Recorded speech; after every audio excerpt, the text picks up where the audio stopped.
দাঁত মাজেন না পেস্ট ব্রাশে যতটুকু লও এই এতটুকু 20 হাত দূরে দূরে মাথার মধ্যে লাগিয়ে দিবা, লাগিয়ে দিয়ে তুমি চলে যাবা। তোমার আর এই জমিতে আর কোনো মাছি পোকা আসবে না। এটার জন্য কৃষক ভাইয়েরা অনেক কীটনাশক স্প্রে করে কিন্তু কোনো কাজ হয় না, কিন্তু তোমরা এই পোকাটা সহজেই দমন করতে পারো। আসসালামু আলাইকুম, সবাই ভালো আছো?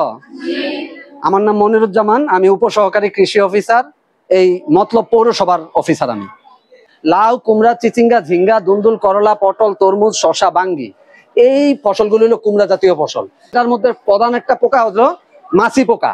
এটা মাছি পোকা কি করে, তার পিছনের অংশে একটা সুই থাকে, সে ওই সুইটা দিয়ে আল ফুটিয়ে দেয়, পরে ওখান থেকে একটু কষ বের হয়, পরবর্তীতে এই ছিদ্রটা বন্ধ হয়ে যায় এবং পুরাটাতে পরবর্তীতে এই মাছি পোকার সাদা সাদা কিরা হয়ে যায়। এই মাছি পোকা দমনের আজকে আরেকটা প্রযুক্তি বলবো, সেটা হচ্ছে কিউট ট্র্যাক। কি নাম বলো?